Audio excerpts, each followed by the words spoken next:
My boyfriend was broke, but I stuck by him anyway. In the 2 years we were together, the only gift he ever gave me was a $2 hair tie. Then one day, I saw him casually gifting a Ferrari to some Instagram influencer. Turns out he wasn't some penniless nobody. One night, I froze outside a VIP room, tray in hand. Inside was Joao. For a second, I thought I was wrong. He wore a tailored suit, radiating an unfamiliar aura of wealth. This wasn't the Joao I knew.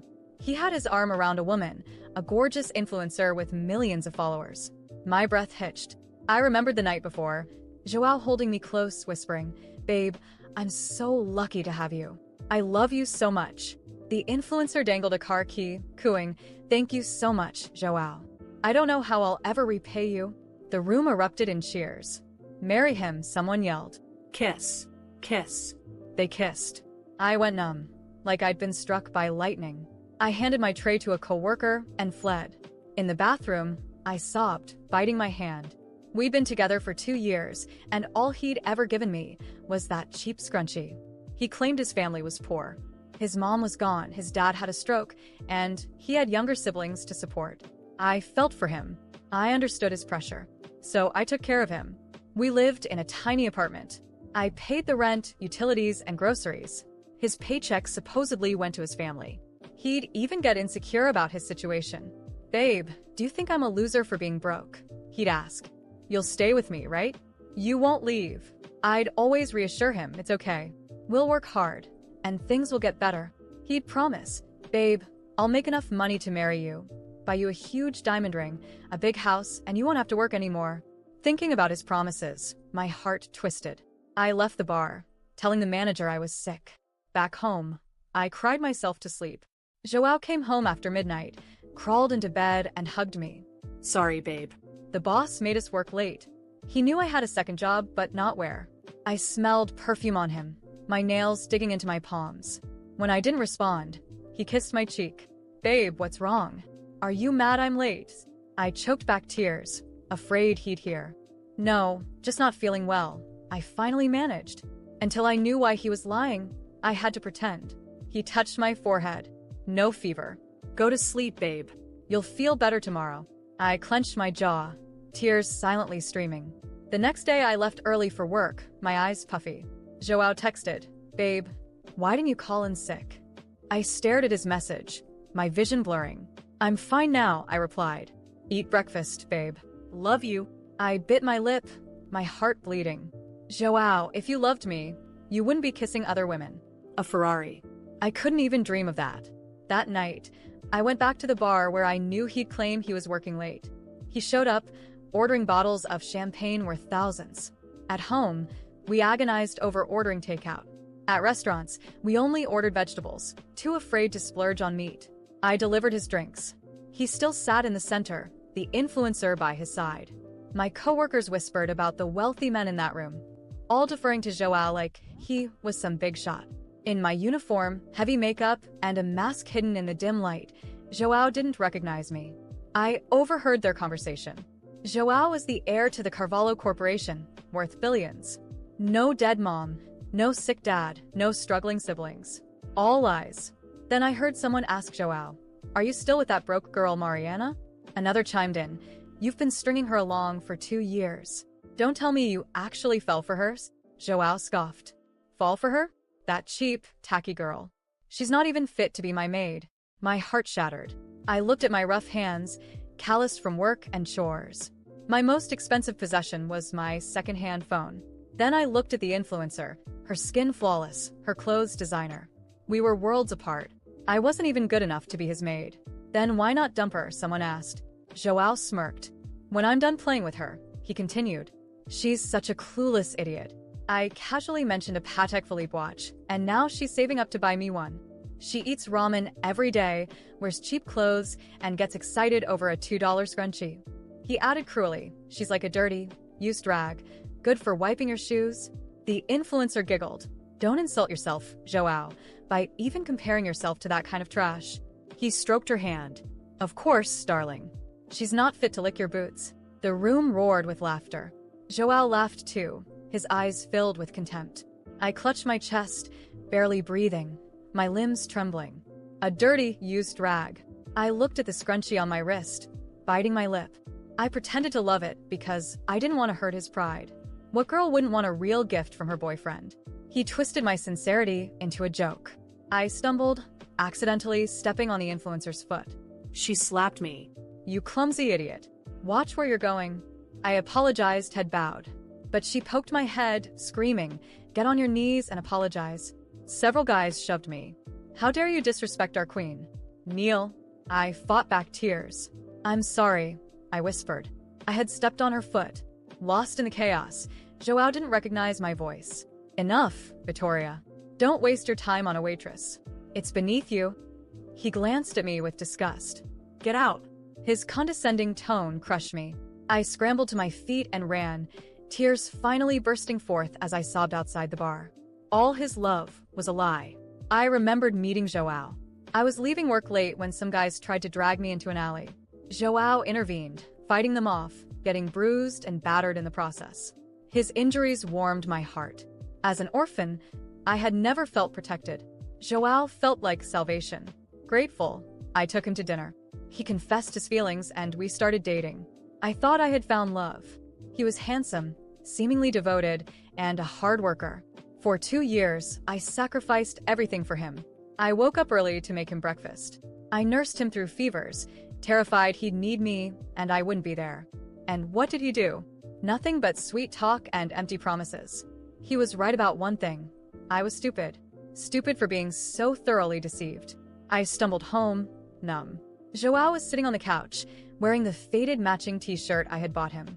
He stood up as I entered. "Babe, my coworkers took me out for barbecue. I brought some home for you." He pointed to the takeout and a 6-pack of beer, grinning. "The boss gave us this." He looked so thrilled, like he'd won the lottery. I stared at him, remembering him ordering $1,000 champagne without blinking.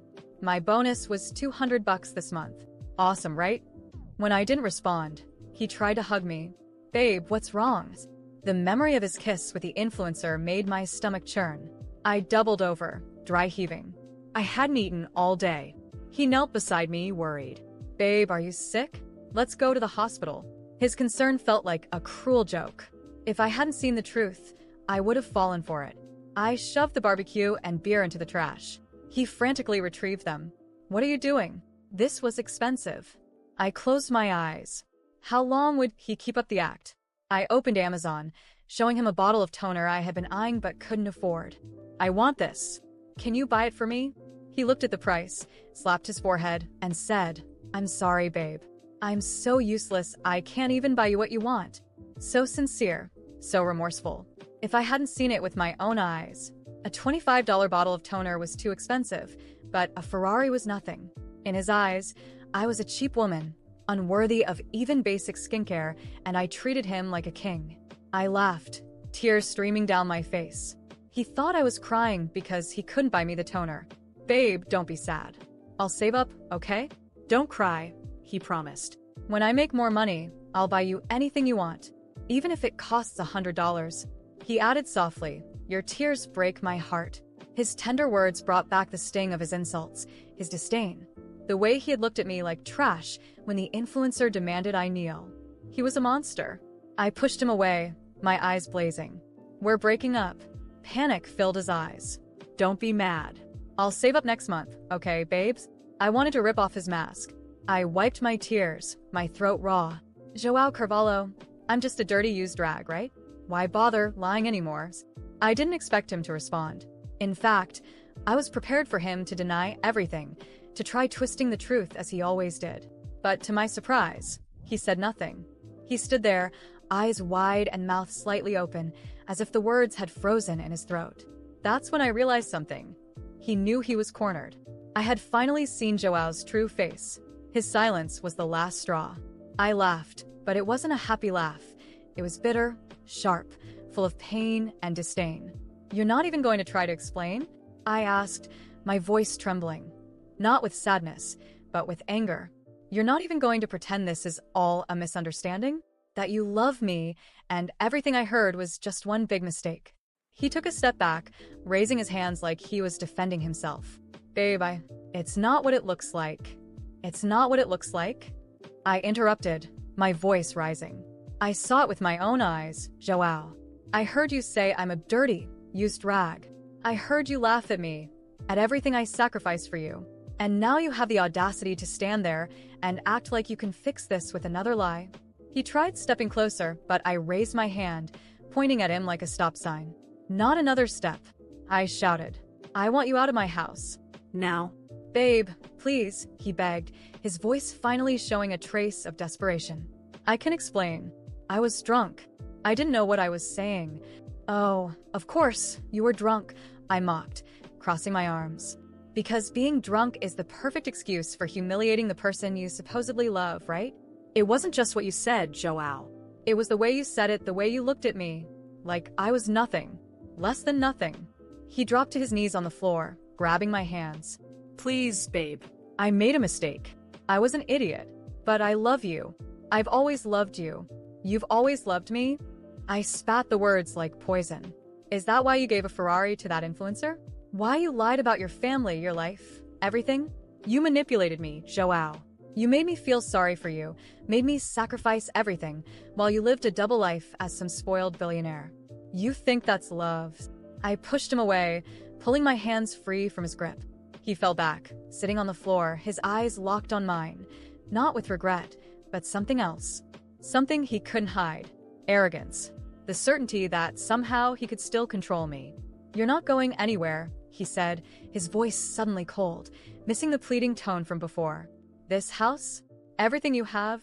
It's mine because you wouldn't be anything without me. I laughed again, this time louder, harder. Nothing without you? Joao, have you forgotten who paid the rent for 2 years? Who worked 2 jobs to keep this house running while you sat around, spending money on other women? I'm the only reason you had a roof over your head while you pretended to be broke. He tried to stand, but I was faster. You know what's funny? I continued, my voice sharp. While you were laughing at me with your friends, I was here, thinking about how I could save more to help you. I gave up basic necessities to make sure you had everything. And, you know what I just realized? I'm not the dirty, used rag, Joao. You are. The words hit him like a slap. For the first time, he had nothing to say. He just stared at me, and I saw something else flash in his eyes. Fear. He knew I was serious. You have until tomorrow morning to leave, I finished, my voice firm. And don't think for a second that I'm going to let you manipulate me again. Because from now on, I'm taking care of myself. I'm living my life without carrying the weight of your pathetic existence. He tried to speak, but I didn't let him. I opened the door and pointed outside. Get out. Now. He hesitated, but finally stood up. He grabbed his things, and before leaving, he looked at me one last time, as if hoping I'd change my mind. I didn't. I simply closed the door in his face. That night, I sat on the couch with a bottle of wine I'd been saving for a special occasion. Because honestly, the end of that toxic relationship deserved a celebration. And for the first time in 2 years, I felt something I thought I'd forgotten. Peace. Looking back, I realized I was blind. That I ignored all the signs because I wanted to believe the best in someone who only saw me as a tool. But never again. Never again will I let anyone treat me like that. Because, in the end, I deserve so much more than he could ever offer. And now, finally, I'm free. I was determined to leave it all behind. I didn't want to think about Joao, his lies, his humiliations, or the years I'd wasted with him. But as the days passed, the sense of injustice gnawed at me. He had used me, manipulated me, and tossed me aside like trash, all while continuing his luxurious life without any consequences. I needed to let it out. One sleepless night, I grabbed my phone and wrote everything down on an anonymous forum. I didn't use names, just shared the story as it happened. How he pretended to be poor, how I supported him for 2 years, and how I discovered his true identity at the bar, where he publicly degraded me while flaunting his wealth with an influencer. It was a long post, but each word felt like lifting a weight off my chest. I didn't expect anything. I just needed to vent. The next day, everything changed. My post had gone viral. Thousands of people were commenting, sharing, outraged by what they had read. Some curious users pieced together the clues, investigated, and uncovered Joao's identity. It didn't take long for his name to be tied to the story, and his reputation began to crumble. People started sharing details about him. Photos of lavish parties, extravagant trips, gifts for other women. Comments flooded social media, calling him a liar, manipulator, and an exploiter.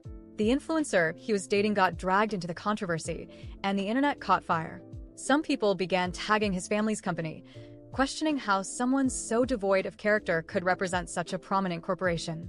As all this unfolded, messages started pouring in. Some were supportive, others offered advice. Among them, a lawyer reached out. He told me that, based on what I described, we had grounds to sue Joao.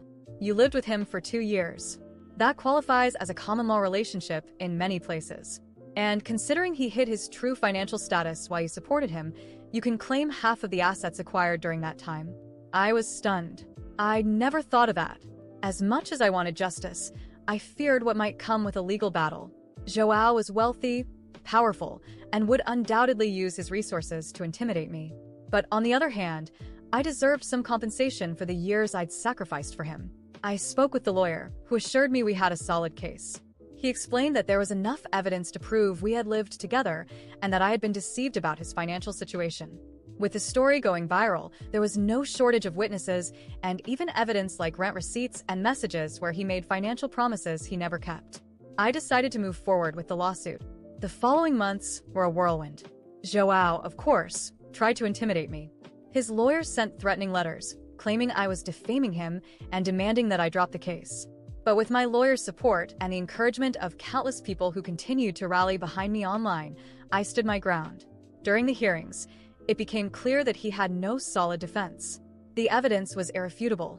I paid the rent, the bills, while he spent money on parties and expensive gifts for others. The highlight came when the judge recognized our common law relationship and ruled that I was entitled to half of the assets he had acquired during the time we lived together. It wasn't his entire fortune, but it was enough to change my life. Joao was furious, but there was nothing he could do. When the lawsuit was finally over, I felt as though I had closed a chapter of my life. With the money, I started investing in myself.